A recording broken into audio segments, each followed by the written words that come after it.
The Sunnah and the commands of Allah. The Sunnah and the commands of Allah. Here it is, Madani Muzakara.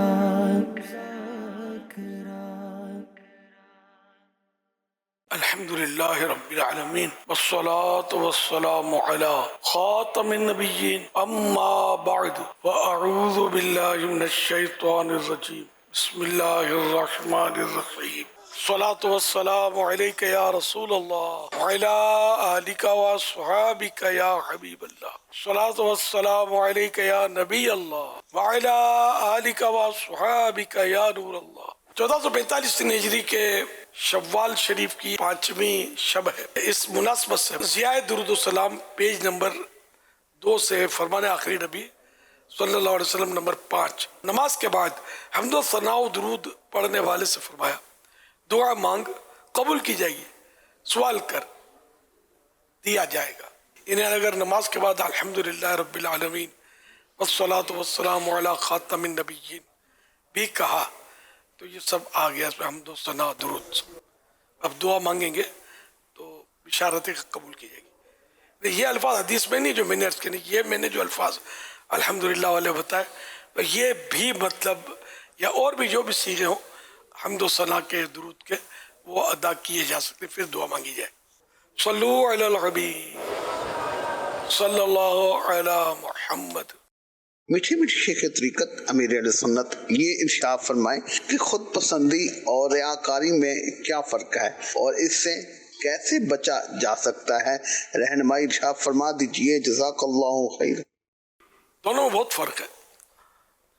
خود پسندی اس کو کہتے ہیں کہ جو نعمت اس کو حاصل ہوئی ہے وہ یہ سمجھے کہ یہ میرے کسب بل کی وجہ سے، میری کوشش، میری عقل، میرا کارنامہ ہے، اور اس کی اس طرف بھی بالکل توجہ نہ رہے کہ اللہ تعالیٰ نے مجھے یہ نعمت دی ہے اور جب چاہے لے سکتا ہے.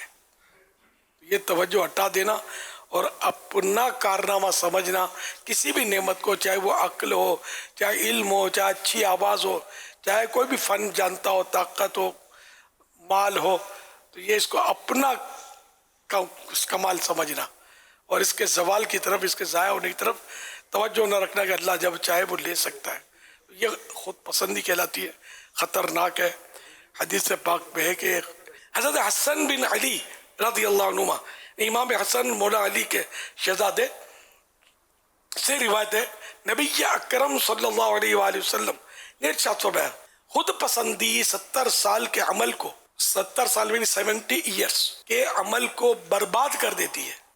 اور ریا جو ہے نا، اس کی ڈیفینیشن یہ تعریف کہ عبادت سے دوسرے کے دل میں اپنی عزت بنانا، اس کو اپنی ذات سے متاثر کرنا، اپنا مقام بنانا عبادت کے ذریعے. یہ ایک تعریف.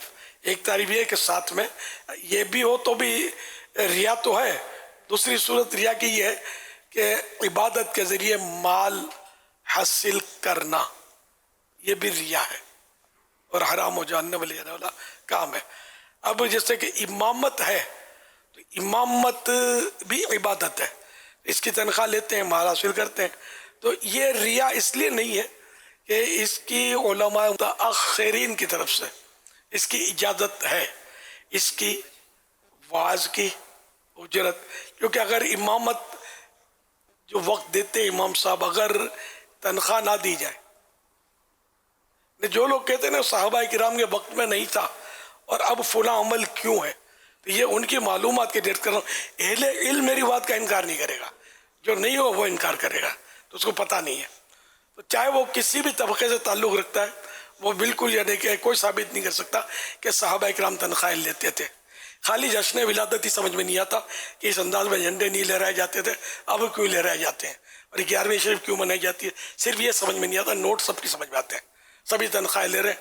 واقعی بولتا ہوں کوئی بھی ثابت نہیں کر سکتا کہ کسی صحابی نے تنخواہ لی ہو. حضرت بلال نے درود شریف نہیں پڑھا تھا، یہ یاد رہ گیا ہے. حضرت بلال نے مائک پر اذان نہیں دی تھی، یہ یاد نہیں ہے. درود شریف میں کیا تکلیف ہے یار؟